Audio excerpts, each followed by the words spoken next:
No Deal Cruise, September 15th, 2023, International Waters, Gulf of Mexico. As first-time cruisers, members of the Mavros family were determined to get their money's worth. They were not content sitting around watching video screens while they waited for their next meal. They explored every restaurant, show, lounge, and shop on the enormous ship.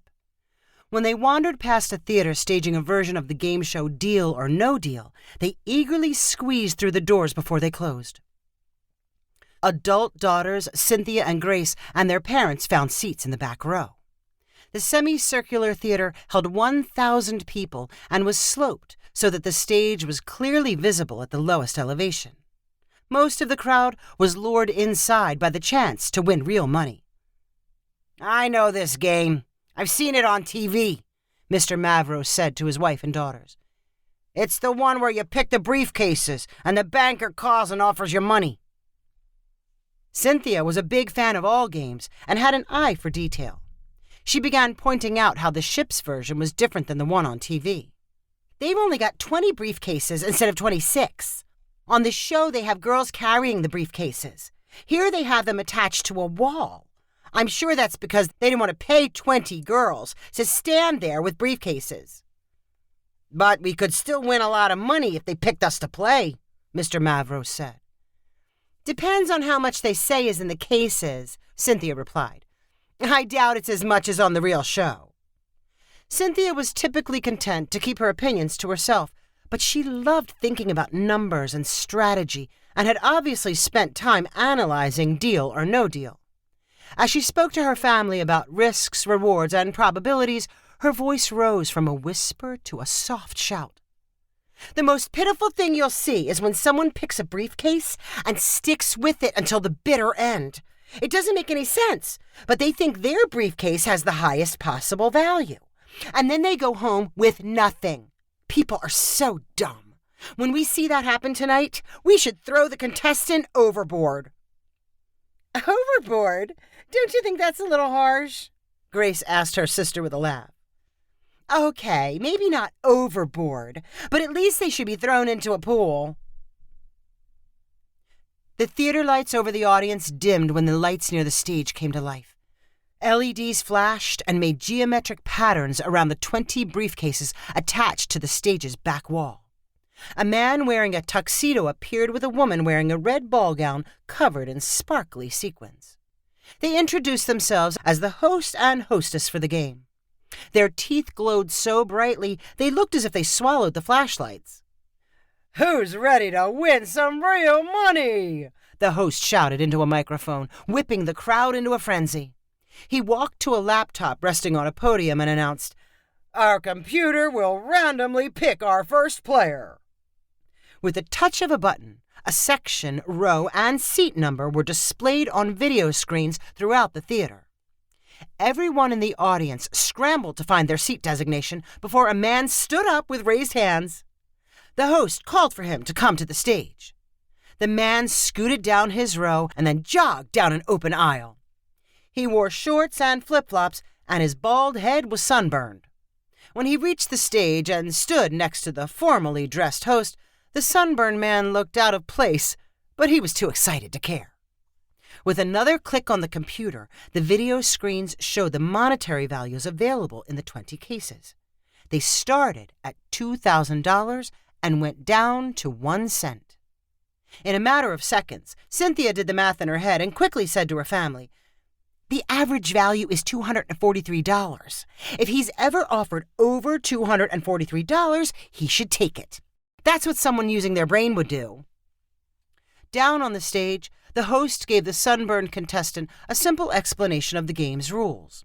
He would first pick one of the briefcases. Then he would eliminate a few of the remaining briefcases, and the computer banker would make a monetary offer for the briefcase he owned. "You ready to play?" The sunburned man enthusiastically nodded his head. "Our computer has randomly assigned a hidden dollar value to each briefcase. I need you to pick one. This will be your briefcase." "I think I'll go with Lucky 13. "Okay, 13. With a press of a button on the computer, green LED lights outlined the briefcase labeled 13. "That's your case. How much do you think is inside?" $2,000. "We'll find out. Now give me 5 briefcases to eliminate." The Sunburned Man picked 5 cases, and the hostess opened them one at a time. Inside were electronic displays showing dollar values. They were mostly low numbers. Cynthia did the math and said, "The remaining average is $336. Right on cue, the host announced, "Our computer banker is willing to offer you $336 for your briefcase." "Take it! Take the deal!" Cynthia shouted. Everyone else in the crowd shouted, "No deal! No deal!" It did not take long for the Sunburned Man to say, "I don't think so. No deal." "Okay, then I'm going to need you to eliminate some more cases." The hostess opened more cases, and more possible values were taken off the video board. The Sunburned Man continued rejecting deals until only 2 values were left, $1,000 and 1 cent. The computer banker offered him $500 for briefcase 13. "Take it!" Cynthia screamed. She was drowned out by the rest of the audience begging for no deal. The Sunburned Man decided to ignore the banker and take whatever was in briefcase 13.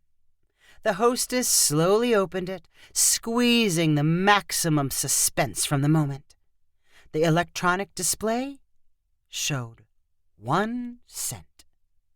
A collective groan filled the theater.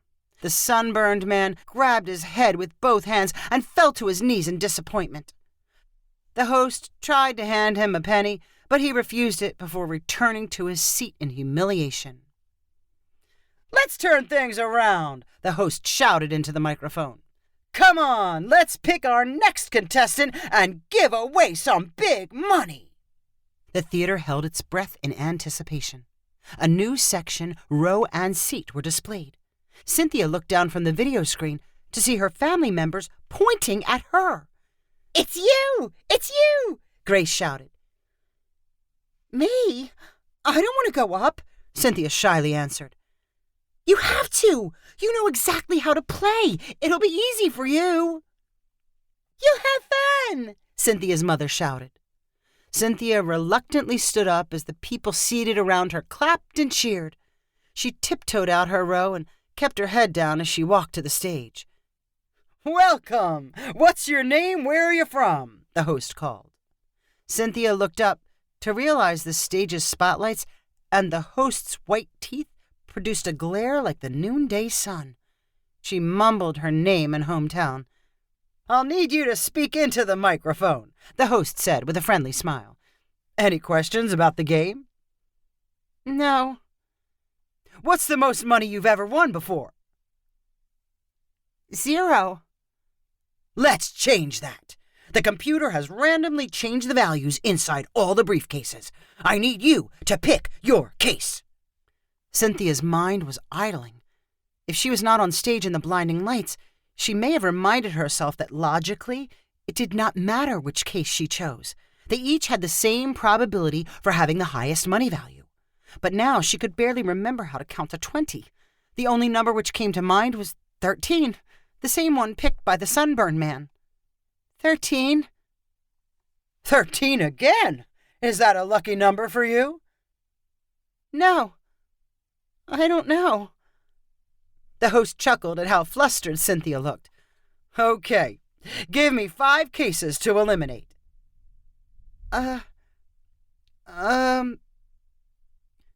1, 2, 3, 4, 5.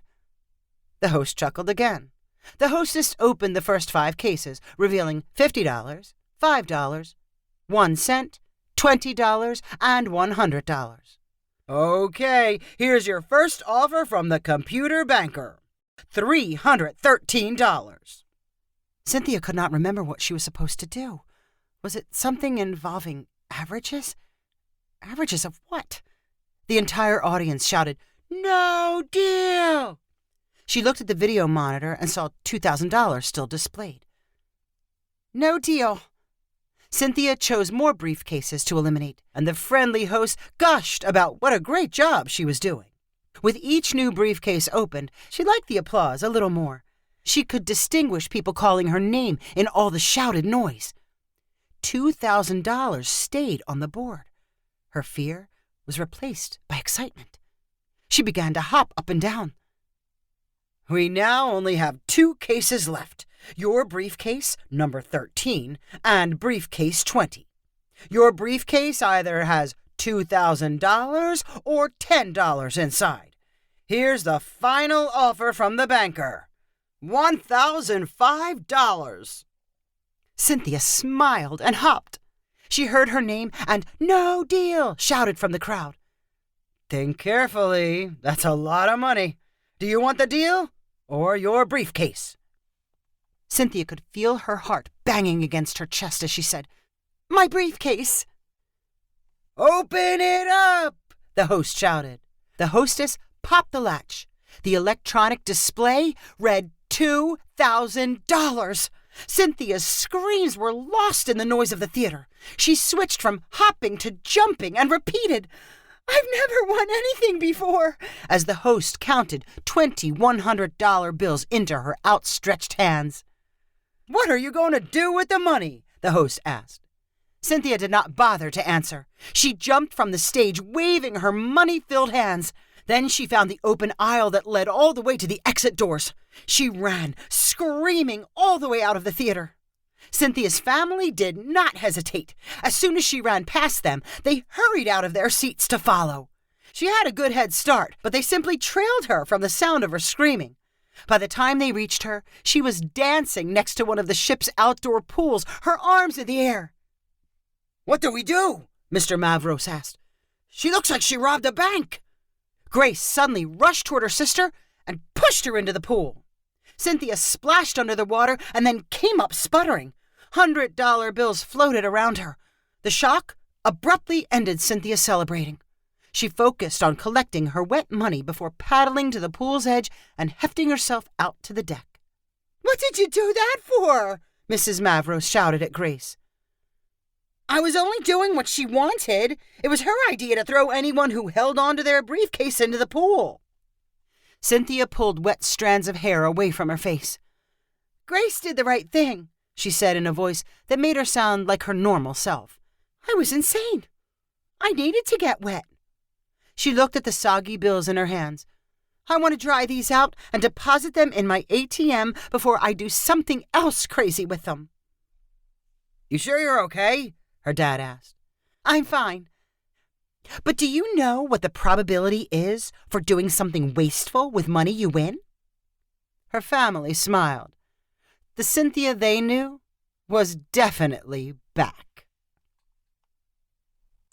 If you enjoyed this story, please rank it on the website 500ironicstories.com. Please subscribe on the website to get weekly updates as new stories are posted. And please share with friends using the convenient links available.